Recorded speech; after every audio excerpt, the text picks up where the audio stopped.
আপোনালোকক মই দুটা তিনিটা কথা বুজাই দিছোঁ আমাৰ অসমত আছিল কি ধৰক বহাগ বিহুৰ দিনাখন ৰবিবাৰ পৰিল তেতিয়া দোকানীসকলে যদি দোকান খুলিব খোজে লেবাৰ ইনস্পেক্টৰ পুলিচে আহি কি কয় যে দোকান খুলিব নোৱাৰিব ধৰক দুৰ্গা পূজাৰ দিনাখন আগদিনাখন পঞ্চমীৰ দিনাখন ৰবিবাৰ দোকানীয়ে দোকান খুলিব কিন্তু দোকানীক দোকান খুলিব পুলিচে নিদিব দোকান বন্ধ কৰিব লাগে 10টাত কিন্তু এজন দোকানীয়ে 10:30লৈকে খুলি ৰাখিলে দোকানীটোক আহি পিটিব আৰম্ভ কৰে গতিকে 24 ঘণ্টা খুলি দিয়া মানে 24 ঘণ্টা খোলা নহয় তাৰ মানে হ'ল ক্ষুদ্ৰ ব্যৱসায়ীবিলাকে যাতে পুলিচ আৰু শ্ৰম ইনস্পেক্টৰৰ অত্যাচাৰ সহ্য কৰিব নালাগে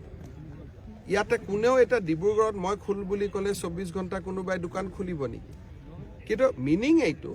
যে 1 ঘণ্টা যে অতিৰিক্তকৈ খোলে বা সপ্তাহত এদিনো বন্ধ নাই বুলি কোৱাৰ লগে লগে আজি যদি কোনোবা এখন ধৰি ল'লো ভাল ভ্ৰাম্যমান নাট্য ইয়াত এটা পাৰ্টি আহিলে কহিনুৰ থিয়েটাৰ ৰাতি 2টালৈকে চলিব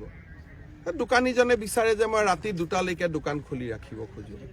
এতিয়া ৰাতিলৈকে দোকান খোলা ৰাখিব পাৰিব গতিকে ডিব্ৰুগড় গুৱাহাটী শিলচৰত আমি কৈছোঁ যে আপোনালোকে 24 ঘণ্টা দোকান খোলা ৰাখক কিন্তু তাৰ উদ্দেশ্য এইটো নহয় যে সকলোৱে দোকান খোলা ৰাখিব তাৰ উদ্দেশ্যটো হ'ল সৰু সৰু দোকানী বা সৰু সৰু ব্যৱসায়ীখিনিক আমি পুলিচ বা শ্ৰম লেবাৰ ইনস্পেক্টৰসকলৰ যিটো অভিযোগ আহি থাকে তাৰ পৰা আমি মুক্ত কৰা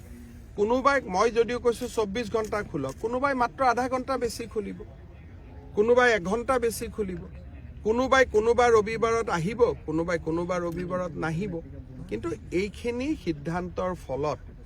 কোনোবাই যদি এতিয়া আহি কয় যাই 10:30 বাজিলে বন্ধ কৰ তেতিয়া ক'বাৰে মইতো 24 ঘণ্টা খোলা ৰাখিব পাৰোঁ মাত্ৰ 10:30লৈকে খোলা ৰাখিছোঁ এই ব্যৱস্থাটোৰ ফলত এতিয়া সৰু সৰু ব্যৱসায়ীসকল আজিৰ পৰা ৰজা হৈ গ'ল যে মোৰ যেতিয়া ইচ্ছা খুলিম তেতিয়া ইচ্ছা বন্ধ কৰিম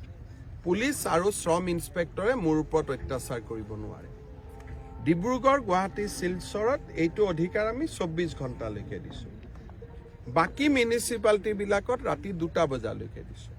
আৰু গাঁৱত আমি 11 বজালৈকে দিছোঁ